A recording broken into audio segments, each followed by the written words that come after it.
Со 8 гласа за и 5 гласа против, Судски совет го избра судијата Африн Фидани за председател на Врховен суд.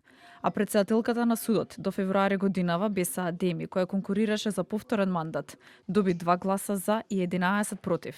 Судијата Фидани е судија во Врховниот суд од 2017 година. Известителот Тања Чачарова-Илиевска се изјасни дека е против двајцата кандидати кои беа во трка за позицијата председател на Врховен суд. Мнозинството на колегите сепак одлучија да му дадат поддршка на вториот кандидат.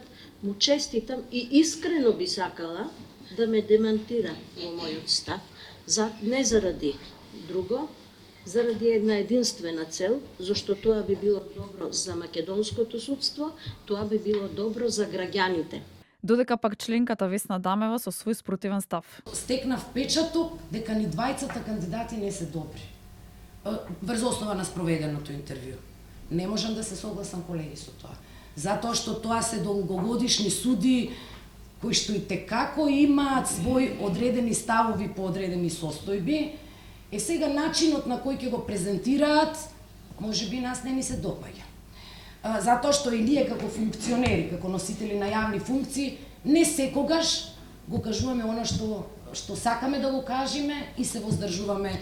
Според Ивица Николовски, членот на Советот во врска со кандидатката Беса Адеми, кажа дека изминатите години во незиниот ангажман не видел одреден предлог, заедничка расправа или изнаоѓање рационални решенија за поефикасно судство. Додека пак за вториот кандидат, Африн Фидани, Николовски посочи дека треба да биде познат во развој на правната мисла, а не преку изборот да биде познат како председател на Врховен суд. Јас, колешката Беса, ја доживеав како надпревар помеѓу овие два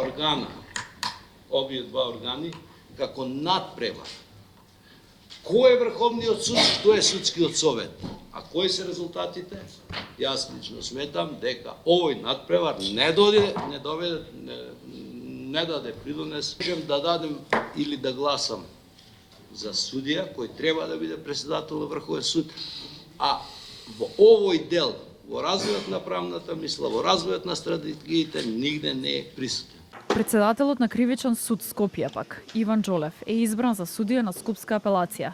Судски совет ги избра и судијките Марија Клетничка-Марковска и Олја Ристова, како и судијата Бетим Јахја за постапување во кривичната област во апелација, а судијата Хаџа Тарик е избран за председател на Основен суд Крушева.